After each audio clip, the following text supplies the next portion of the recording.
Hey guys, it's Adam Grumbo, and I just want to talk a little bit about my first experiences shooting with the C200, which I got on Thursday.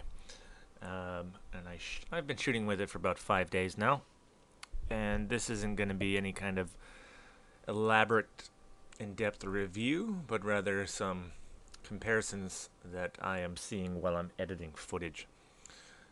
So over the weekend, I shot in Aspen, Colorado, and I used a 1DX Mark II, a GH5, and a C200. And it's really interesting to see how they all compare. Um, right here is a 1DX Mark II shot. Lucky for me, it was an overcast day, so we don't have to deal with too much crazy dynamic range issues, but I still wanted to point some out. This is not on a flat profile on the 1DX. It is the neutral profile, and then I bring the saturation and the contrast down one notch, but it still gives me very contrasty pictures. So here, there's very dark darks and very bright whites. If you compare it over to the RGB parade in the histograms, you can see that I'm clipping my whites significantly in the highlights. That would be the stuff that's right above the mountain. It's clearly blown out. We don't have any blacks crushed, so everything is exposed nicely on the blacks. We just lose a bit of highlights here in the mountains. Over here, we can compare it to, let's see if I can find a good one, the C200. On the C200, let me find a wide one. There we go. Just visually, the C200 is a much flatter profile. This is the wide dynamic range profile. That is the default on the C200. And as you can see here, it's nowhere near clipping the blacks and nowhere near clipping the whites. That high dynamic range is much, much better than what you get on the 1DX Mark II. If you put a flatter image profile on the 1DX Mark II, I'm sure you'll get much better much better dynamic range. But the default settings, it's really nice to have this.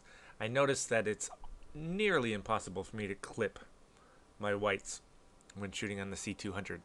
Having said that, since I generally judge my exposure based on whether or not I'm clipping my whites, it's much harder to get the exposure correct right off of the bat.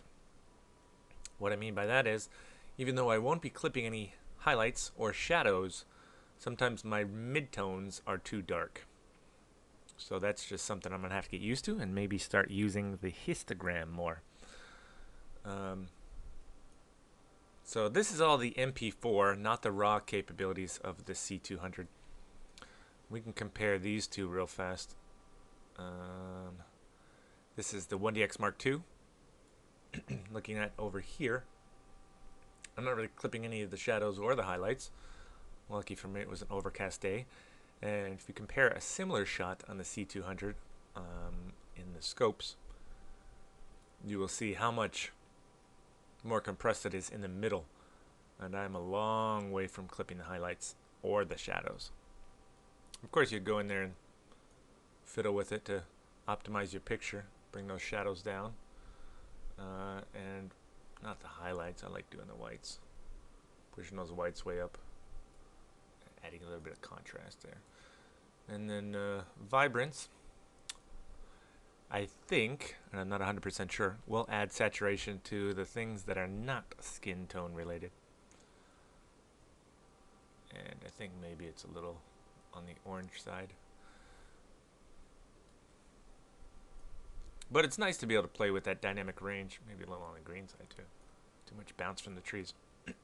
It's nice to be able to play with that, knowing that I'm much less likely to clip any of the highlights just because of the dynamic range.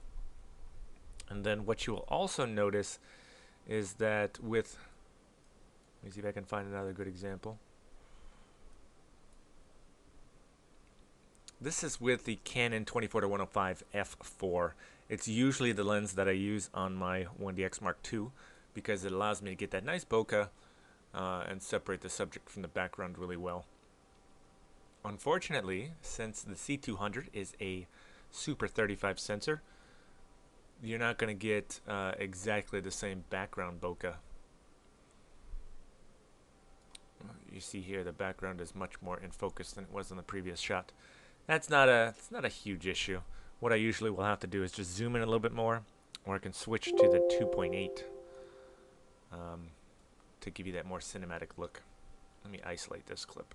This clip is fairly similar to this clip with two different cameras. So 1DX Mark II, pay attention to the background blur. And then on here,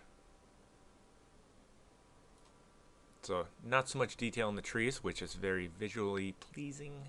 And here, more details in the trees, which to my eyes is not quite as cinematic. So I'm going to get used to shooting with a larger aperture lens if I want to make it match.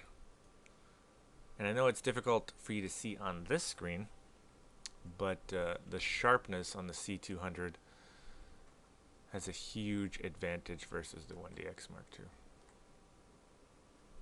And honestly, looking at these two shots, it's almost not even visible at all.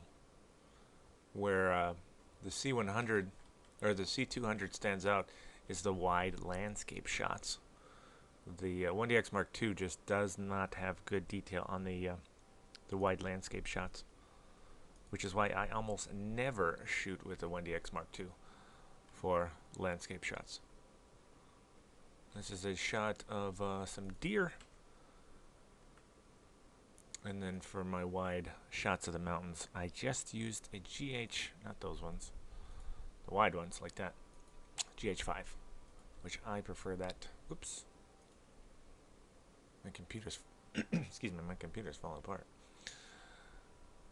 Too much web capturing as well as playback of 4K footage. Anyways, there's a lot of tools you can use, and different ones are good for different things. But so far, I like what I'm seeing, and I will continue shooting more stuff. Have a good day, guys.